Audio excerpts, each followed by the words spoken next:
So Rob, can you tell us about what the company does, what Coupa does? And obviously we know that you're in the expense software business, but kind of the types of things that you were able to pioneer that really weren't being done in this space when you got started. Well, Coupa offers a cloud-based platform for business spend management. And we're highly differentiated in this marketplace because traditionally you've seen paper used, phone calls, faxes for ordering, expense reports done in some old arcane incumbent technology providers. We offer a very different approach to business spend management. In fact, the C stands for comprehensive. So we attack procurement, we attack invoice processing, we support expense management, sourcing, inventory management. The O stands for open. We integrate to any ERP system that the company might have. The U stands for user centricity. It's a very, very easy to use application. And because of that, we have over $1 trillion now running through Coupa. The P stands for prescriptive. We give our customers insights, intelligence as to which suppliers to work with, which suppliers to stay away from due to risks with those suppliers. And the A stands for accelerated. We get companies up and running very, very quickly. Mid-market customers, 4 months. Large enterprises, 8, 9 months. So we've just approached this in a very different way and offer this value all through the cloud. I know that you make life easier and more streamlined for companies in terms of your products, but let's focus on how you deal with your employees internally.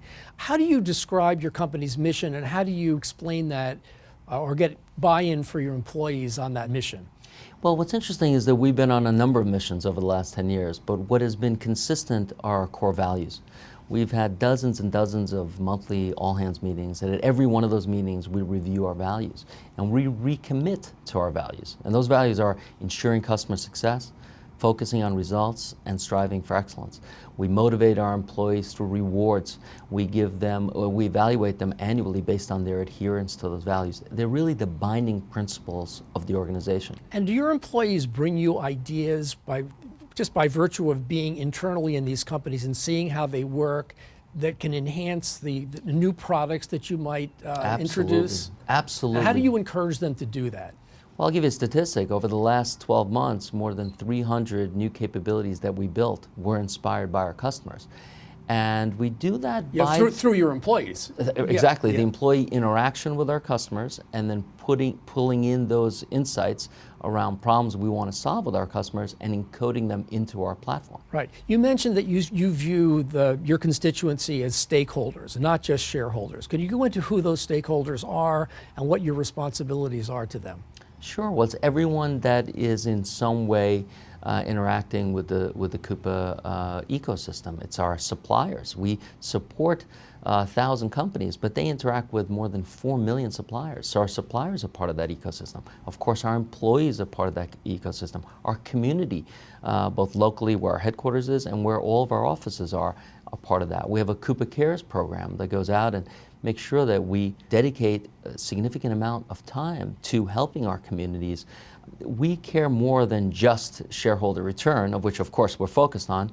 We care also about every stakeholder that we touch. You feel it's your responsibility to speak? We've seen Delta Airlines, right, speak out on gun control and getting a lot of good publicity for doing so, or CVS ending tobacco sales, a lot of stances that have been good for companies. And then on the other hand, you have CEOs who may antagonize part of their customer base by taking a stand. What's your view on that, Rob?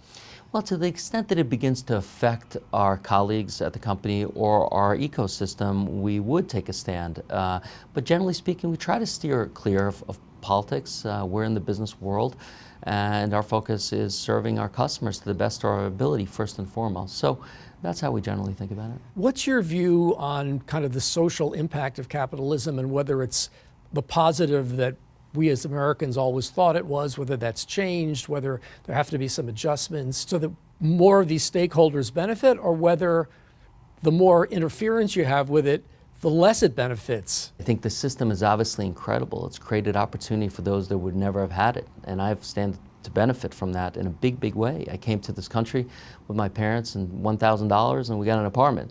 But I think the other side is you have to be very, very thoughtful about social welfare as well. You can't have a situation where the 1% are getting stronger and stronger and stronger, and we forget about the American dream that allowed me to get to where I am, and I hope many, many others will have the opportunity to get to where they pursue, would like to go. So that balance is important, and if we get too far ahead of ourselves and we let capitalism run amok, if you will, we stand to create a very difficult situation in our culture. When you see, for example, the low unemployment rate that we have, and especially in your industry where you've got programmers and tremendous demand, that's a good thing, right? That the economic growth that we've seen has created or helped to create an extremely healthy job market. How do you view that in Silicon Valley, and how do you view what you have to do to get these people on board, what kind of concessions you have to make, the kind of raises you got to give, et cetera? Well, you know, we've tried to steer clear of the war for talent in Silicon Valley. We see ourselves as an entry point, frankly, for programmers all over the world, or technologists all over the world. In many cases, people come to Silicon Valley through their entree into Coupa. That's their first job in Silicon Valley. So we don't typically compete based on things that really don't matter in the long term, things like snacks and small benefits and things like that. Yeah. We really compete based on finding people that share our values and are interested in helping the world, spend a lot smarter through the technologies that we're building, right?